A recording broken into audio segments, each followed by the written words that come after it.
There comes a point in every spiritual journey when you realize that understanding truth is not enough. You may understand that God is Father.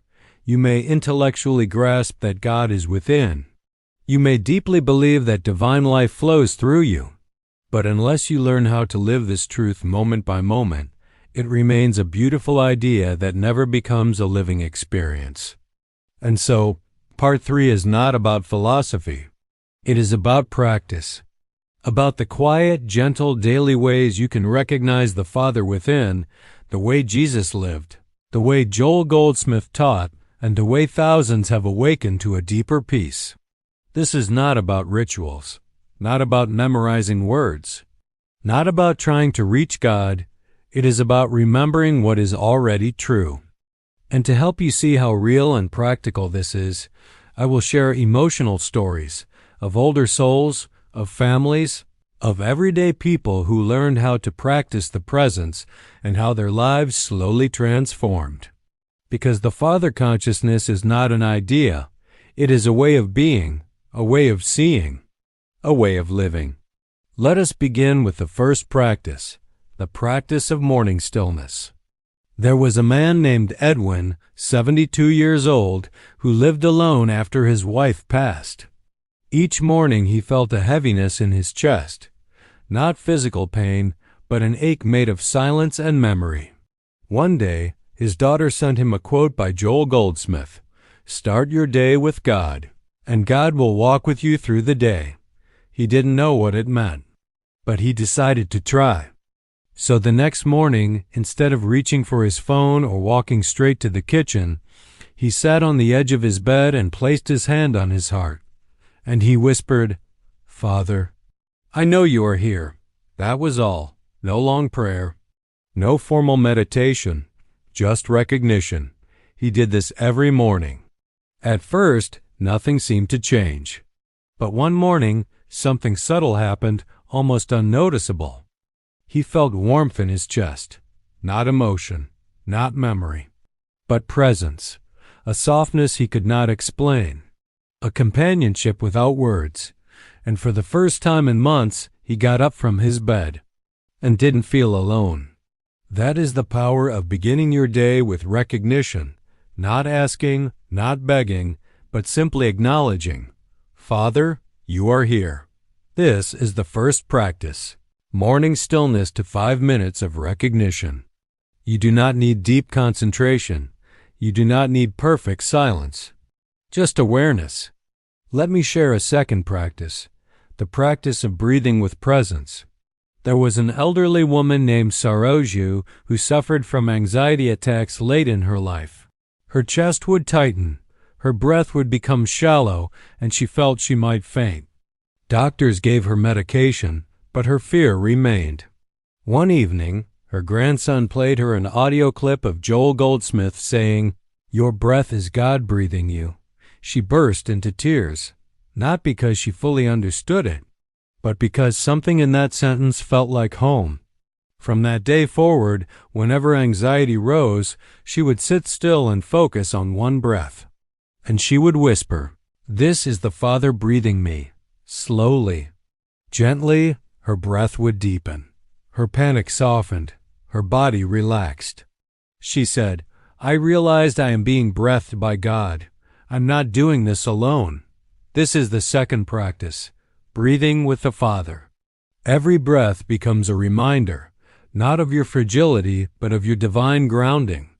Now let me share the third practice, one that changes everything for those burdened with fear, the pause of recognition. A man named David, age 68, carried fear throughout his life. Fear of finances, fear of health, fear of losing family, fear of the future. One evening, he came across a sentence in The Art of Meditation. When you feel fear, it is only a moment of forgetting your source. He decided to test this in his daily life. The next time fear rose in him, instead of analyzing it, he paused and whispered, "Father, I remember you are here." One sentence. No argument. No struggle. Just remembrance. And something extraordinary happened. The fear didn't vanish instantly, but it loosened, like a knot that begins to untie itself. He practiced this every time fear appeared, sometimes 20 times a day, sometimes 50, and over months, fear that had lived inside him for decades softened into trust. This is the third practice, the pause of recognition, a simple remembrance whenever fear appears. Now let us move deeper. The fourth practice is something Joel Goldsmith called releasing the burden. It is one of the most transformative spiritual tools I have ever seen. Let me illustrate it through a sad but beautiful story. A woman named Mira lost her son unexpectedly. Her sorrow was immeasurable. Her nights were long. Her days were heavy. One night, she sat in silence and whispered, "Father, I can't carry this grief." And something inside her whispered back, "You are not meant to." She closed her eyes, took a slow breath, and said, "Father, this burden is yours." And she let it go, not by force, not by will, but by surrendering the belief that she was supposed to carry it alone. Her grief did not disappear, but she no longer drowned in it. She said, "It's as if God is carrying the part of the sorrow I cannot bear." This is the fourth practice, releasing the burden, giving to God what you cannot carry alone. This is not about running away. It is about recognizing who your true support is. Now let us turn to another practice, one that can dissolve decades of emotional pain, seeing the Father in others. This may be the most difficult practice of all, but also the most liberating. A retired school teacher named John carried anger toward his daughter. They had gone years without speaking. Every phone call ended in conflict. Every memory felt like hurt. One night, while listening to a Goldsmith lecture, he heard the words, "The same Father that lives as you lives as them." He closed his eyes and whispered, "Father, you are her life too." And for the first time, his heart softened. He didn't call her the next day. He didn't force anything. He just kept practicing. The Father lives as her. Weeks later, she called him unexpectedly. Their conversation was gentle. Their tone was soft. The wall between them cracked. Months later, they reunited. Not because they tried to change each other, but because the recognition of divine presence dissolved the illusion of separation. This is the fifth practice, seeing the Father in others, especially those who are hard to love. It is not easy, but it is transformative. Now let's turn inward to a practice that heals not through thought, but through awareness. The sixth practice is resting in silence. This is not meditation, not concentration, not visualization. It is simply allowing God to be God in you. There was an elderly widower named Harish who suffered from severe depression after losing his wife. He tried therapy. He tried medication. He tried prayer. Nothing touched the darkness. One day he came across a line from Joel Goldsmith, "Be still and let the presence reveal itself." He decided to try. Every evening he lit a small lamp in his room, sat in a chair, closed his eyes, and said, "Father, I am here." He didn't ask for healing.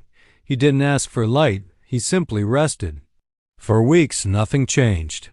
But one night, as he sat in silence, he felt something soft, a warmth that spread through his chest. It lasted maybe 10 seconds, but it was enough. He said, "In those 10 seconds, I knew I was not alone." That moment became his turning point. This is the sixth practice, resting in silence, allowing the presence to meet you without effort. Now let us move to a practice that changes your perception of daily life, the seventh practice, living from the invisible. This practice helps you see beyond appearances, beyond fear, beyond symptoms, beyond circumstances. A woman named Eileen, age 75, struggled with financial worry. Her pension was small, her medical expenses high, her anxiety constant. One night, she listened to a Goldsmith talk where he said, "Your bank account is not your supply. God is." She didn't believe it at first, but she felt drawn to practice it. Every time she looked at her finances, she whispered, "Father, you are my supply." Slowly, little by little, unexpected support appeared. Discounts, refunds, gifts, opportunities, help from family she never asked for. She said, "I began to see through the numbers to the source behind the numbers."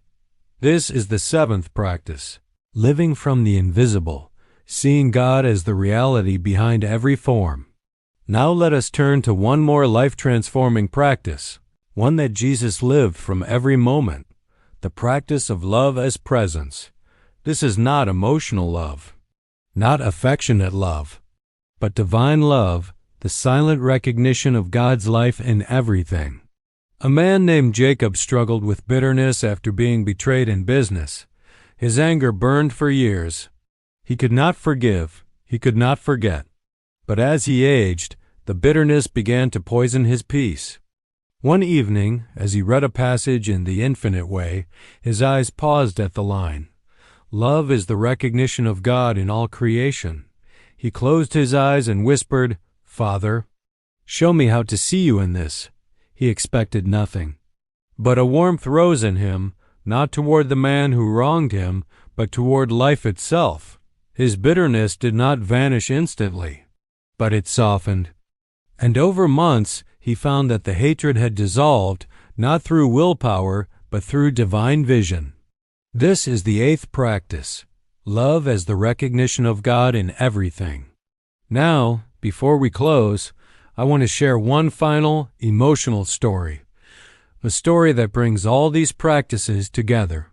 There was an elderly couple, both in their 80s, Latha and Samuel. After 55 years of marriage, Samuel developed severe Alzheimer's. He forgot names. He forgot places. Eventually, he forgot her. Latha was heartbroken. Every day she fed him, bathed him, cared for him, yet he could not recognize her face. One evening, overwhelmed by grief, she whispered, "Father, I cannot do this alone. I don't know who he is anymore." But her suffering softened into devotion. Her grief transformed into a sacred tenderness. This is the power of practicing the presence, not to change circumstances, but to change how you walk through them. This, in essence, is part 3, morning stillness, breathing with the Father, the pause of recognition, releasing the burden, seeing the Father in others, resting in silence, living from the invisible, love as presence. These are not techniques, not rituals, not formulas. They are simply paths to remembering the truth. You are not separate from God. You are living in God, and God is living as you. Practice even one of these daily, and your inner world will begin to shift. Practice them gently, without pressure, and your heart will begin to soften. Practice them sincerely.